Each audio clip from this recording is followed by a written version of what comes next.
Man, I do not understand how fans switch up on an artist so fast. Faster than any artist I've seen that blew up. And this kind of is the epitome of like an artist going mainstream, and then because their numbers are so high and maybe they have more casual listeners, people who don't know necessarily like every single part of the lore of how they blew up, now the underground fans switch up because they don't want to be part of something where like more corny fans have joined. Not cool anymore to be a fan of an artist when they get bigger. And I understand, because you want to be a hipster, you want to be on an artist that nobody else is listening to because you want to be different, right? I get it. Shit, I do the same thing sometimes. However, I don't necessarily dislike an artist just because they're doing well. I love to see it. However, I will call a spade when the music might not be as good. Now, who we're talking about today is Destroy Lonely, in that obviously he blew up. Sold 29K with his latest album, If Flows Could Kill, signed to the Opium label underneath Playboi Carti. He was essentially the first breakout artist. I know Ken and Homicide Gang are already big, but like he was the first person to actually push numbers on Billboard. He's in the new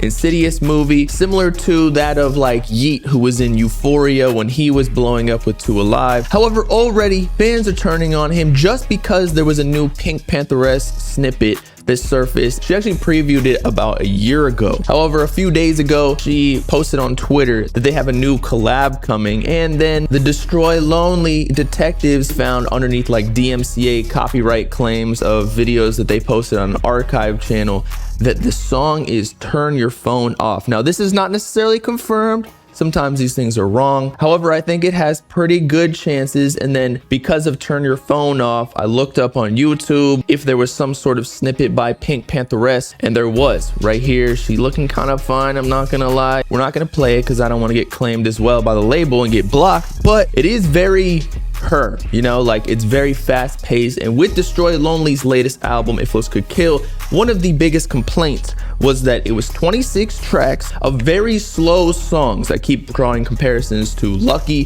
where he's just the type of artist, and always has been, that's making super chill, like drugged out swag rap, lazy flow, except for No Stylist, which blew up as the single for the project No Stylist. So I guess people forgot that this is the type of music he makes. But I do agree with the whole narrative that 26 tracks of all those slow songs was a bit much. I mean, Lucky just dropped Sex, Money, Drugs, and it was only 15 tracks, and it was still palatable. It wasn't like a whole 2 hours of literally like falling asleep. Now, that was a whole critique in itself. We've already discussed that, where I feel like your boy was kind of right, because everybody was telling me that was wrong. Destroy Lonely's tape was album of the year. I feel like that happens every time an artist drops. So many people 2 minutes after the album releases, they're already dick riding for likes on Twitter or Instagram, whereas the project hasn't even digested yet, or it hasn't even been enough time to even listen to the entire project. That's literally factual dick riding. But as I was saying, this snippet is super fast. It's like almost hyper pop. People are telling me she's not hyper pop, but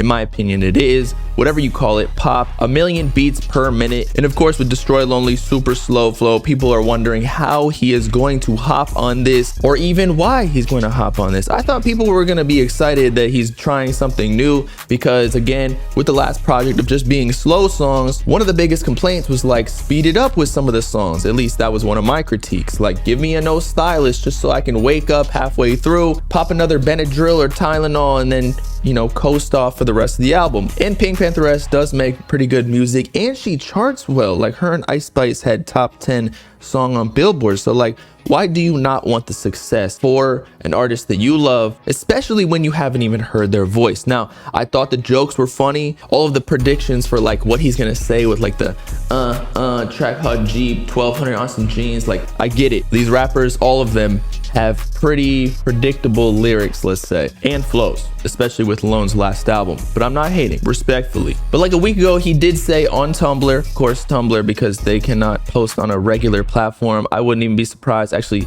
other rappers already hopped on Thread, so you know, the Opium label artists can't do that. They have to go on Rumble or Mixer to let the fans know what's up, just so they can continue their mysterious persona. But it just shows the blatant contradiction of fans, in that on the album, so many fans in the subreddit were claiming that they wanted something different. The album was super slow, he needs to evolve more, try different things, and then he does something completely out of pocket, and then now y'all complaining about it. It doesn't make sense to me, especially when it is from an artist that could give him that bigger look of the mainstream, because her sound is hot right now. It's almost like if you know, one of your favorite artists, Ken Carson or something, was to hop on a Drake beat. I know damn well people would start being like, oh, Ken Carson's gonna ruin this, or like, why is he hopping on Drake, giving him the cosign? It's like, bro, just let the dude make his money. Do you not support him, or do you just want to support your fandom of somebody who is still relatively underground because you want to be different?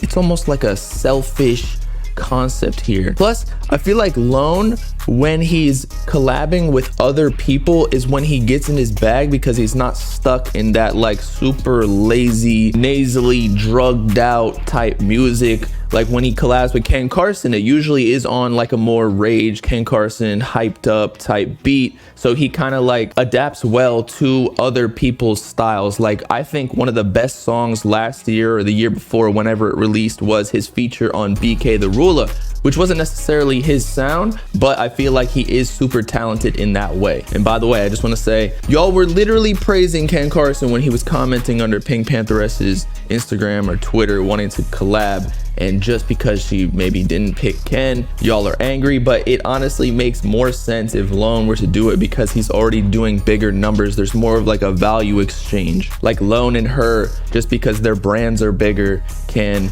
make a bigger hit than maybe Ken Carson, where Pink Pantheress would somewhat be carrying his numbers. And Lone's voice is like a little bit smoother, whereas Ken Carson, I don't know, I feel like it takes more of a mosh pit performance, metal rage type rapper like even Cardi or Uzi to collab with, whereas Pink Pantheress is more like smooth, girly, you know, Destroy Lonely's more on that wave. But yeah, in conclusion, the switch up is crazy. Fans don't want their favorite artist to grow. It's nothing new. I think this is a step in the right direction for Lone, considering he's getting outside of the box, whereas I feel like it got kind of monotonous with If Flows Could Kill, as well as these snippets that a lot of fans are hating on after the fact. I think he does need some new influences instead of just the same old guitar riff underneath his instrumentals with like the same 808 pattern and him going the and even if the song does sound weird and Lone feels out of place, it is her song. It's not like he's necessarily dropping it as a primary artist. So will his career be over, like a lot of people are saying, just because the song might not be as good as they like, or just even in their taste because it's like a more hyper pop type song?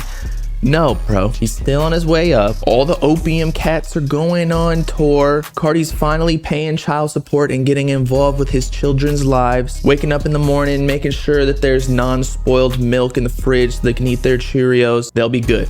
Fans are just overreacting. But y'all let me know in the comments what you think about this collab. You haven't even heard it. How are you gonna say that it's gonna be trash already? It's very similar to how fans jump on the bandwagon when an album drops, saying that it's the greatest album ever 2 minutes after it releases, but just on the opposite side of the spectrum if you think about it. Just hating. It's been your boy Bobbalam signing off, exploring some of this new fat material that we got from Pink Pantheress, or shall I say booty hole pink. Make sure to like and subscribe on the Bob Game if you with it. Peace out, God people. Not seeing.